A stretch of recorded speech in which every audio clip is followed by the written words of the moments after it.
ناظرین، میں تفسیر قرآن سات الجنان پڑھ رہا تھا اور ایک بڑا شاندار واقعہ مجھے پڑھنے کو ملا۔ قرآن پاک کی ایک آیت کے تحت یہ واقعہ مفتی صاحب نے لکھا اور حدیث پاک میں گویا یہ واقعہ ہے، اور یہ پیارے آقا علیہ الصلوۃ والسلام کے دور میں ہوا۔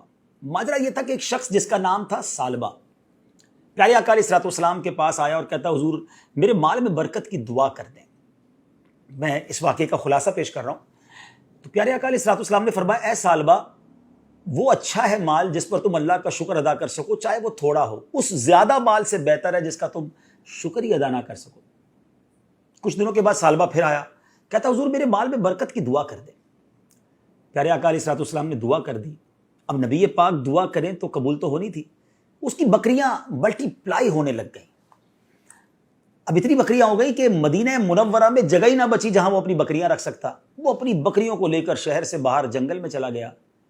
اچھا، مال تو بڑھ گیا، مگر پہلی محرومی اس کو یہ ملی کہ وہ نماز میں نہیں آتا، جماعت میں اور جمعے کی نماز میں بھی نہیں آ سکتا تھا۔ نبی پاک علیہ الصلوۃ والسلام نے پوچھا، ثعلبہ کا کیا حال ہے؟ صحابہ کرام نے کہا، حضور بہت پیسے ہو گئے، بڑا مال ہو گیا، اتنی بکریاں ہو گئی کہ اب مدینے میں جگہ ہی نہیں رکھنے کی۔ نبی پاک علیہ الصلوۃ والسلام نے فرمایا، ثعلبہ پر افسوس ہے۔ اب نبی پاک نے یہ فرمایا تو دیر از سم تھنگ رانگ۔ اب کیا ہوا؟ اتنی بکریاں بڑھ گئیں کہ اب جنگل میں بھی جگہ نہ بچی۔ پیارے آقا علیہ الصلوۃ والسلام نے صحابہ کرام کو آرڈر دیا کہ جاؤ اور لوگوں سے زکوٰۃ وصول کرو۔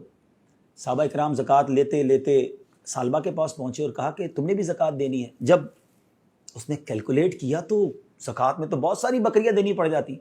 کہتا ہے، مجھے تو یہ ٹیکس معلوم ہو رہا ہے، میں بعد میں بتاؤں گا۔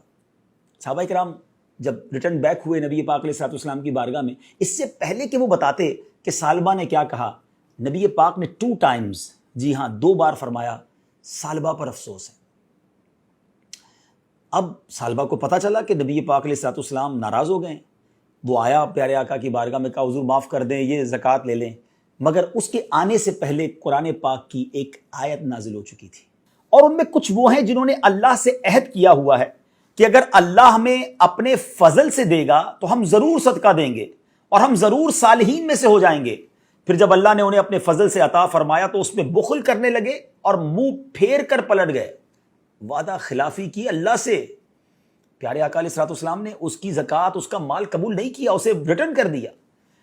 اب ثعلبہ سر پر خاک ڈالتا ہوا واپس ہوا۔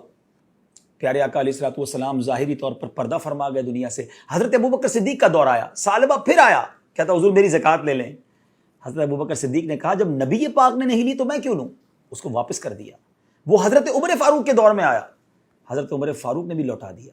سیدنا عثمان غنی رضی اللہ تعالیٰ عنہ کے دور میں اس کا انتقال ہو گیا۔ ناظرین، اس واقعے کے بعد قبلہ مفتی قاسم صاحب نے تفسیر قرآن سرات الجنان میں کمال کی باتیں لکھی کہ آج ہم کیا کرتے ہیں؟ دعا کرتے ہیں، یا اللہ بس مال دے دے، پھر زکوٰۃ بھی پوری دینی، پھر صدقہ بھی خوب کرنا، پھر میں تیری راہ میں خوب خرچ کروں گا، مسجدیں بھی بناؤں گا۔ پیسہ آنے کے بعد سب بھول جاتے ہیں۔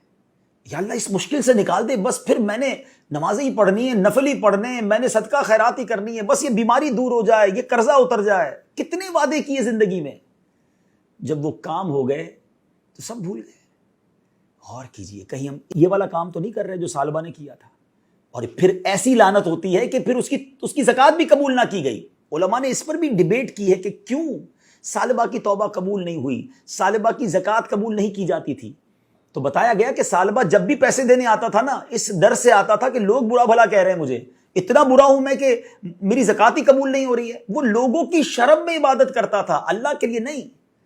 آج بھی کچھ لوگ ایسے ہیں کہ اس لیے نیکیاں کرتے ہیں، اس لیے حج کرتے ہیں، اس لیے زکوٰۃ دیتے ہیں، اس لیے قربانی کرتے ہیں، بڑے بڑے جانور لاتے ہیں کہ لوگ کیا کہیں گے اگر میں نہیں کروں گا، کنجوس کہیں گے لوگ۔ لوگوں کے لیے عبادت کرنی ہے؟ پلیز سوچئے گا، اللہ کے لیے عبادت کریں اور اللہ سے جو وعدہ کریں اسے پورا کریں۔ ہمیں رب نے بہت کچھ دیا ہے، جو دیا ہے نبی پاک کا وہ جملہ یاد رکھیے گا کہ وہ تھوڑا اچھا ہے جس کا تم شکر ادا کر سکو، اس زیادہ سے جس کا شکر بھی ادا نہ کر سکو۔ آخری بات کہہ کر گفتگو ختم کرتا ہوں کہ ایک بڑا پیارا کوسچن کیا گیا کہ ہمیں کیسے پتا چلے کہ یہ نعمت ہے جو ہمیں اللہ نے عطا کی ہے یا یہ ہماری آزمائش ہے۔ علماء نے بڑا پیارا جواب دیا کہ جو نعمت تمہیں ملے اور تمہیں اللہ سے قریب کر دینا، سمجھ لو وہ نعمت ہے۔ اور جب تمہیں کوئی نعمت ملے، کوئی مال ملے، کوئی بھی چیز ملے اور وہ تمہیں اللہ سے دور کر دے، سمجھ لو وہ آزمائش ہے۔ تو اللہ سے ہم اچھی نعمتوں کا سوال کرتے ہیں جو ہمیں رب سے قریب کرتے ہیں۔ صلو علی الحبیب صلی اللہ تعالی علی محمد صلی اللہ علیہ وسلم۔